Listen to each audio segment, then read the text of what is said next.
그냥 가려고 했는데 앉아 계신 거 보니까 인사드리러 왔습니다. 특별한 말씀 없으시면?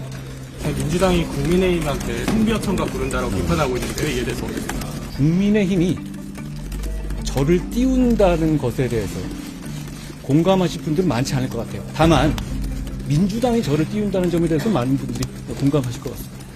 최선을 다하는 측면에서 여당이 이제 다수당이 되거나 해야만 그거 설립하고 하시는데 그런 차원에서는 좀 총선 출마도 하나의 옵션으로 생각하시는 최선을 다하는 측면에서 그런 거는 있으신 건지 좀. 검사하시면 잘할 것 같아요. 만약 대통령이 당한 장관이 좀 출마를 했으면 좋겠다라고 이렇게 요청이 들어오면 만약은 너무 많습니다. 혁신위에서 스타 장관들 험지 출마. 저는 스타 장관이 아니고요. 국민에게 돌아갑니다. 그 신뢰도 해줘야 되는 거예요. 잘못된 사람 습관하면 되는 것이고 문제를 바로 잡으면. 민주당에서는 검사 탄핵 국회의 때또 추진을 할 건데.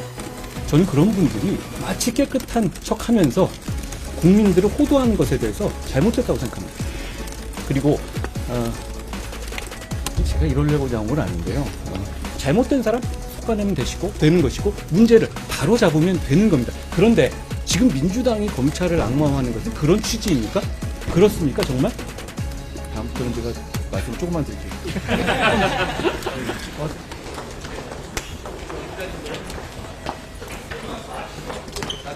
예.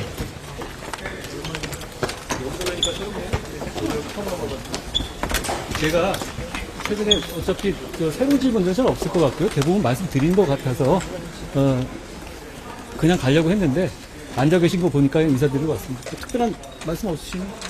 장관님 어제 여의도 수치관이 5천만 문법 쓰신다고 말씀하시면서 총선 출마 가능성이 더 높아진 거 아니냐는 얘기가 나오는 그냥 제가 맞는 말 한 거예요. 다 공감하실 것 같은데. 구체적인 지역구까지 언급되면서 국민의힘에서 장관에게 계속 저한테 나온 말은 아니니까요. 거기에 대해서 의견들은 있을 수 있어요. 저는 지금까지 말씀드린 것에서 별로 다시 더 드릴 말씀은 없습니다. 원희룡 장관도 당을 위해서 자기가 희생하겠다라고 얘기했는데 장관님께서는 좀 당이나 저는 당원이 아니잖아요. 당원은 아니지만 그래도 윤석열 정부의 성공을 위해서 좀 어떻게 보시는지. 저는 정부의 성공을 위해서 지금도 최선을 다하고 있고 1년 반 내내 최선을 다하고 있습니다. 제가 최근에 이 지방의 현장 방문 같은 것도 같은 취지이고요. 일각에서 뭐 그게 정치니 뭐 이런 얘기 하잖아요. 인구 위기를 극복하기 위한 인구 정책, 그리고 대한민국 국민을 범죄로부터 보호하기 위한 범죄 피해자 지원 정책, 이건 법무부 장관의 주요 임무입니다. 총선과는 전혀 관계없는 당연히 해야 될 임무이고, 여기 계신 분들 아실지 모르지만 제가 1년 반 동안 계속 줄기차게 돌림 노래처럼 해오던 주요 정책입니다. 그 일을 잘 하려는 것이고요. 그리고 뭐 다른 이유겠지만 그런 중요한 일을 하는데 여러분들께서 많이 와주셔서 저는 그런 점은 좋다고 생각합니다.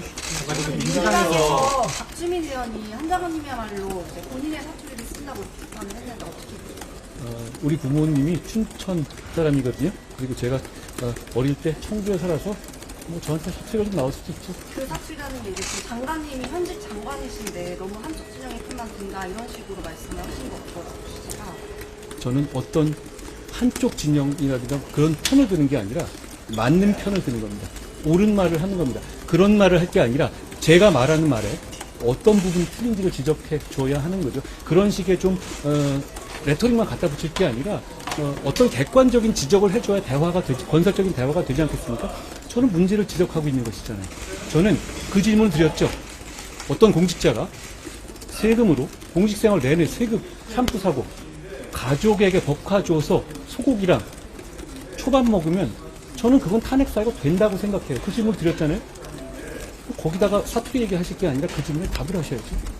민주당이 국민의힘한테 장관님 너무 띄우는 거 아니냐, 흥비어천가 부른다라고 비판하고 있는데 이에 대해서 어떻게 생각하세요?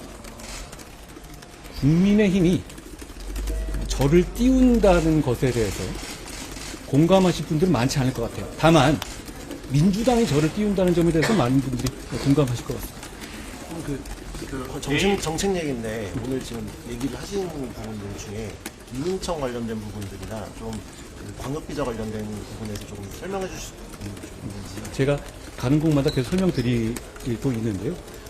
출입국 이민관리청을 만든다는 것은 어떤 특정한 목적, 그러니까 완전히 외국인을 많이 받아들이겠다는 한쪽 목적이 아니라 지금 현재 인구 위기를 극복하기 위해서 저희가 외국인을 수용하는 것은 피할 수 없는 미래입니다. 그러지 않고서는 우리에게 미래가 없어요. 그렇다면 그 문제를 컨트롤 타워를 가지고 24시간 스트레스 받으면서 고민하고 불편한 질문에 답할 수 있는 기구를 만들자는 것입니다. 일단 그 점을 출발점으로 하고요. 그 내용에 집어넣을 내용들은 제가 여러 차례 말씀드렸던 것처럼 체류 자격의 계단식 인센티브를 통해서 대한민국 국민이 더 이익받는 구조를 만들자는 것, 그리고 아주 우수한 과학기술 우수 인재에 대해서는 특혜를 줘서라도 모셔오자는 것. 이게 제가 생각하는 큰 틀입니다. 거기에 또 하나 중요한 틀은 불법 체류자를 엄단하겠다는 겁니다. 불법 체류와 합법 체류를 늘리되 합법 체류가 아닌 불법 체류자에 대해서는 확실히 적발해서 내쫓겠다는 겁니다. 그런 식으로 룰을 둬서, 그리고 또 하나 이 출입국 이민관리청에서 할 정책 중에 하나는 대한민국의 젊은 분들이 그런 외국인 정책으로 피해를 보지 않도록 하겠다는 겁니다. 예를 들어서 그러니까 이런 컨트롤 타워가 필요한 겁니다. 저희가 조선업의 일손 부족을 위해서 외국인들의 투입이 굉장히 여러 가지 많이 늘리고 있지 않습니까? 제가 그걸 하는 이유는 하나입니다. 거기는 어차피 대한민국의 젊은 분들이 가고 싶어 하시지 않아요. 그러니까 이분들이 피해를 입을 가능성이 적어집니다. 그렇지만 이분들이 실제로 많이 가고 싶어하는 영역, 그 부분들에 있어서 외국 인력을 많이 배치하는 것, 그건 저는 막아야 한다고 생각합니다. 막는다는 말은 어폐가 있지만 그걸 조절해야 한다는 것이죠. 예를 들어서 뭐 어떤 업종을, 특정 업종을 예를 들기는 그렇지만 자동차라든가 이런 부분 가고 싶어 하시잖아요. 뭐 그런 부분에 대해서 외국인을 마구 늘리겠다, 그런 건 안 된다는 거예요. 제가 말하는 출입국 이민관리청이라는 것은 그런 것을 관리하는 컨트롤 타워를 만들겠다는 것이지 무분별하게 외국인을 받아들이겠다는 취지가 아닙니다. 오히려 지금처럼 컨트롤 타워가 없을 때 전국적인 외국인 분포라든가 어떤 사람을 얼만큼 받을 것인가에 대해서 주먹구구식이 되고 각 부처의 상황에 따라 달라지게 돼요. 예를 들어서 노동부 입장에서는 노동력만 보게 되죠. 그리고 노동부 입장에서 외국인 인력이 들어오게 되면 이거는 노동 3권을 무조건 보장해줘야 되는 문제에서 출발합니다. 그러니까 지금 이 가사도우미 문제도 잘 어려운 문제가 뭐냐면 우리 ILO 가입 국가잖아요. 그럼 대한민국은 국격이 있는 나라입니다. 제가 이민정책에 있어서 국익과 대한민국 국민의 이익을 위주로 간다고 한다는 것은 역시 그럼에도 불구하고 대한민국이 가진 국격을 지켜야 된다는 것이 역시 그거에 부합하는 것이에요. 그렇기 때문에 그 기준이나 아니면 여성가족부, 과거 정부는 여성가족부 위주로 외국인 정책이 벌어졌어요. 그렇게 되면 휴머니즘과 거기에 있는 사람들에 대한 복지 위주로 가게 됩니다. 그렇게 되면 그 정부가 이런 컨트롤할 재량의 여지가 없어집니다. 그렇지만 전 세계적으로 가장 강력한 재량을 가지고 있는 영역이 어디냐? 출입국 비자 관리입니다. 여러분 미국 가보시면 걱정되죠? 들어가서 지문 찍다 보면 혹시 제가 나 못 들어오게 하지 않을까? 비자, 이민정책, 그 출입국 정책 그런 겁니다. 마음에 안 들면 우리는 거부할 수 있어요. 그게 전 세계적인 룰이거든요. 그렇기 때문에 출입국 정책을 기반으로 한 이민 컨트롤 타워를 만들어야 대한민국에 제가 아까 말씀드린 국익과 국민 그리고 젊은이들에게 피해를 입지 않는 방향으로의 이민 정책이 가능한 겁니다. 그러니까 그런 차원에서의 어떤 컨트롤 타워를 만들겠다는 거고요. 제가 지금 민주당이 비난하는 몇 가지, 제가 거기서 한 얘기들 잘 안 드시고 그 업무를 안 보시는 것 같아요. 이 문제를 꼭 하고 싶습니다. 해야 한다고 생각하고, 그리고 이걸 안 하고 넘어가면 나중에 10년 지나면 후회할 것 같아요. 그러면 이 시점에서 저는 최선을 다하고 싶은 것이고, 그 문제에 대해서 말씀드리는 겁니다. 그리고 어떤 탄핵이나 이런 거 물어보시니까 답을 드리는 겁니다. 그렇죠? 그리고 질문하시니까 답을 드리는 건데 저는 질문하시는 분 잘못됐다는 취지는 아닙니다. 저는 여러분이 아실지 모르지만 지난 1년 반 동안 저는 어떤 질문도 피한 적이 없습니다. 그리고 중요한 그 일을 국민을 위해서 공익을 위해서 중요한 일을 담당하는 공직자는 불편한 질문을 피하지 않아야 한다고 생각해요.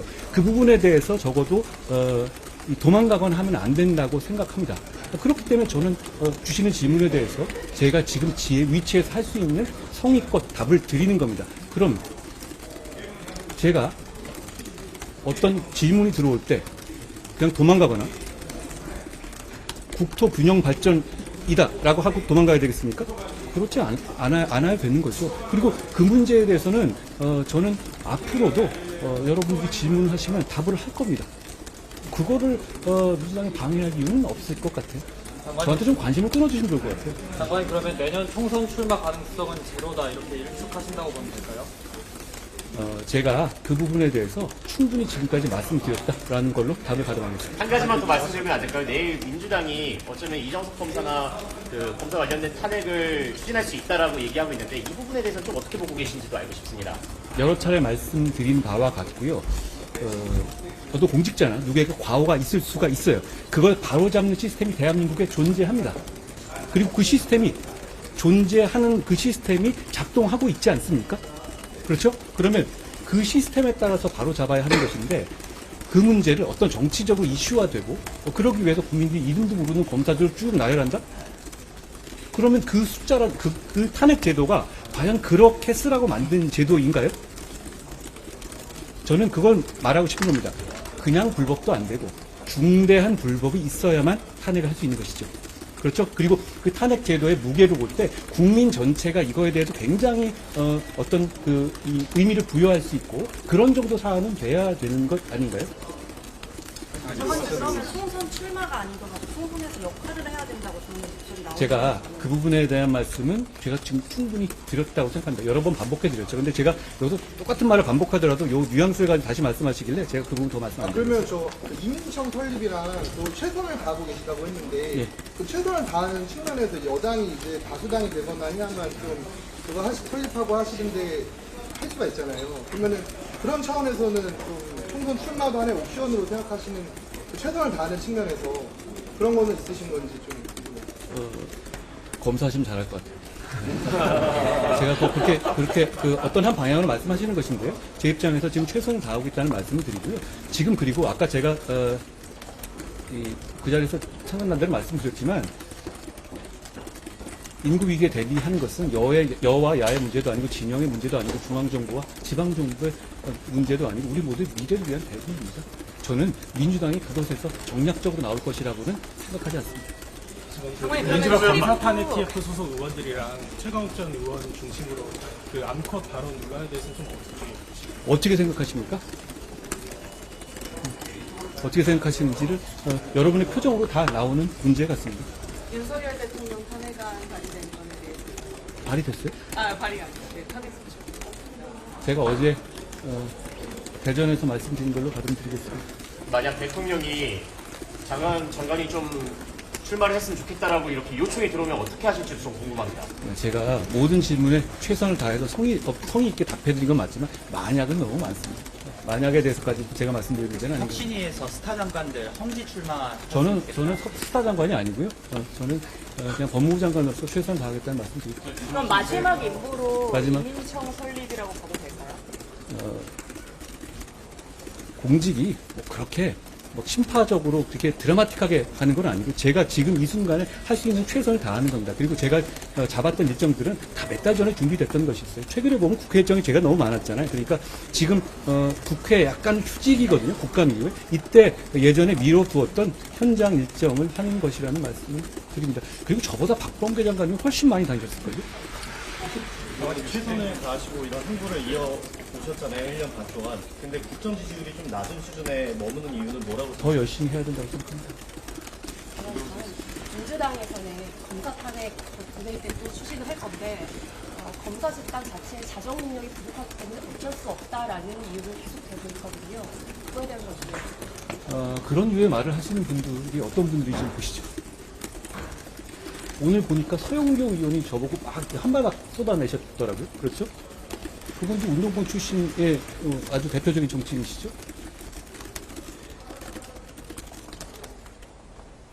보좌진을 친인척으로 채우신 분 아닙니까? 보좌진 월급에서 후원금 떼간 분 아닌가요? 자기 지인, 자녀의 형사 사건의 압력을 국회 파견 판사 불러서 전달했던 분 아닌가요? 저는 그런 분들이 마치 깨끗한 척 하면서 국민들을 호도하는 것에 대해서 잘못됐다고 생각합니다. 그리고 제가 이러려고 나온 건 아닌데요. 저는 이렇게 말씀드리고 싶어요. 저는 검사가 아닙니다. 검찰은 대한민국의 사법 질서를 지키는 하나의 도구일 뿐이에요. 그리고 의인화해서 생각할 문제가 아닌 것이죠. 그러면 어느 집단에서 어떤 정권이 바뀌었다나 의인화돼서 될 문제입니까? 예를 들어서 국회는 그럼 4.4.5의 책임을 아직도 물어야 되는 것일까요? 그렇진 않고요. 어느 집단이나 문제가 있을 수 있습니다. 문제가 있으면 문제를 해결하면 되는 것이지 그 집단 자체를 그렇게 악마화할 경우에는 그 기능 자체에 대한 국민의 신뢰가 없어져요.